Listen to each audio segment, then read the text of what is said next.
Всем привет! Смартфоны со складным или гибким экраном имеют технологии, которая позволяет не только увеличивать площадь экрана, но и открывает новые пользовательские возможности.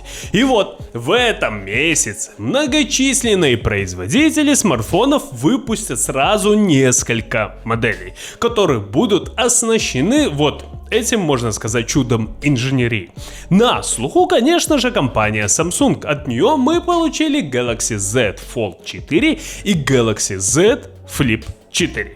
Xiaomi также в этом месяце представит такой же смартфон под названием Xiaomi Mix Fold 2. Да, везде Fold, везде Flip и так далее. Но стоит отметить, что есть еще одна компания, которая также представит такой гаджет. Это компания Vivo. И она предложит многочисленным фанатам, а также простым пользователям второе поколение складного своего смартфона под названием Vivo X Fold 2. По предварительным данным, основные фишки его это Snapdragon 8 Plus Gen 1 или 8 Gen 2, 2К OLED экран на 8 дюймов, 12 гигабайт оперативной памяти, 512 гигабайт своей флеш-памяти. Основная камера на 50 мегапикселей, аккумулятор на 4600 мАч и, конечно же, цена. Всего $1400. А теперь поподробнее. С вами канал Первый обзор. Поехали!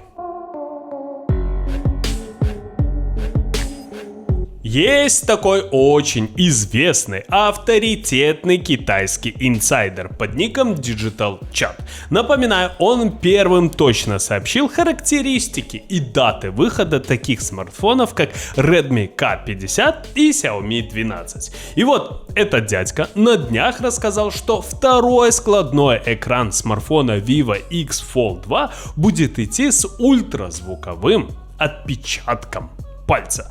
Да, это очень хорошее решение на данный момент. Напоминаю, ультразвуковой импульс передается на палец, который находится под сканером. То есть это все, я надеюсь, понимают. Часть этого импульса поглощается, а часть отражается обратно на датчик, в зависимости от выступов, пор и других деталей, уникальных для каждого человека. То есть действительно данный датчик очень сложно надурить. Также данный инсайдер утверждает, что смартфон выйдет именно в этом месяце.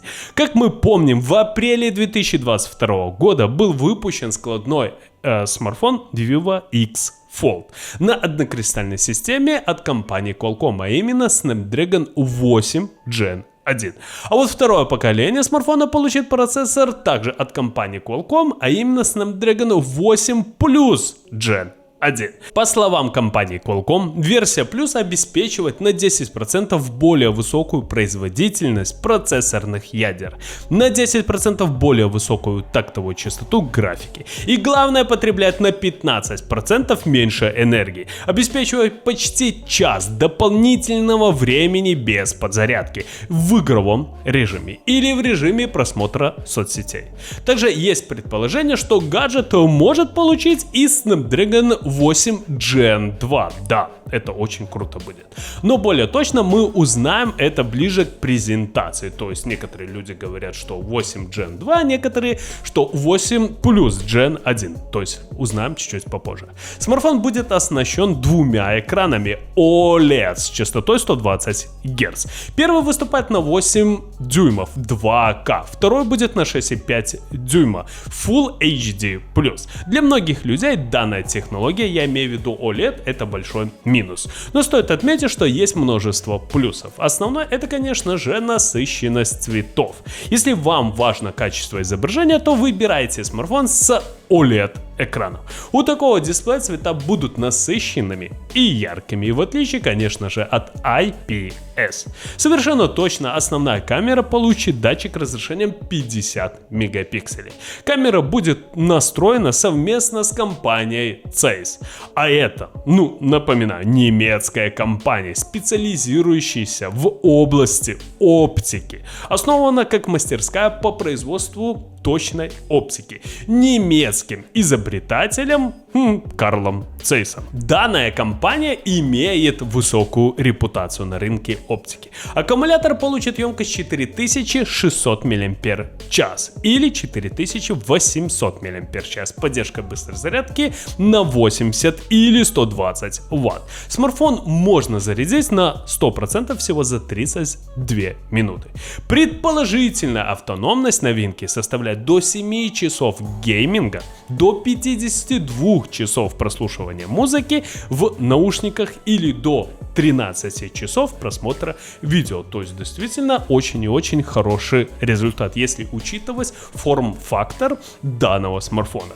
Vivo X Fold 2 будет работать, конечно же, под управлением свеженькой операционной системы Android 12. Напоминаю, новый интерфейс уникален с точки зрения функций прозрачности и конфиденциальности.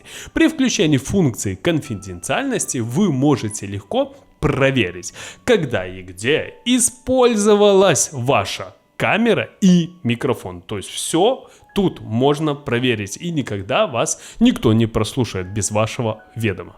Вы также можете настроить свое устройство, используя палитру цветов, в которую входят ваши любимые цвета. Оперативной памяти будет целых 12 гигабайт. В режиме активной работы энергопотребление смартфона с новой памятью снижается примерно на 10%.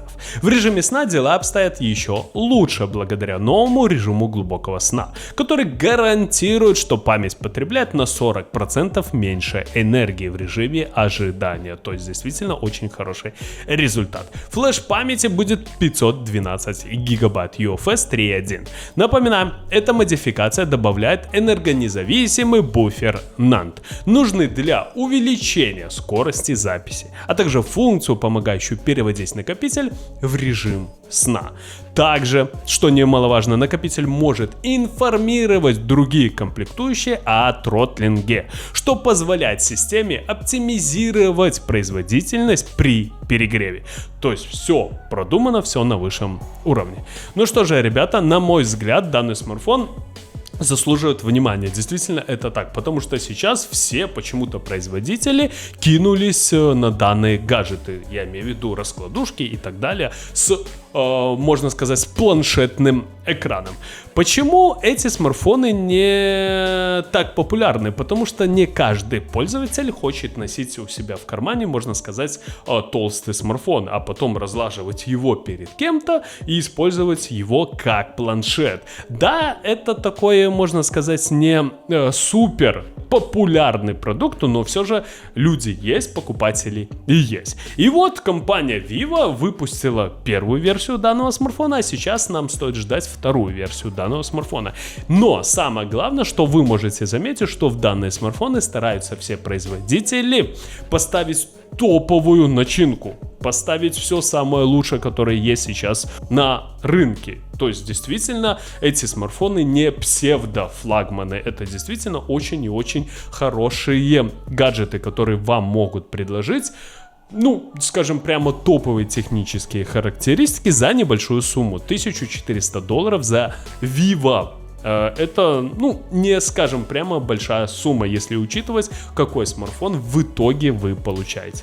А покупать ли данный смартфон, решайте только сами. С вами был канал Первый Обзор. Кому понравилось видео, ставим лайки, подписываемся на канал. Всем спасибо, всем пока.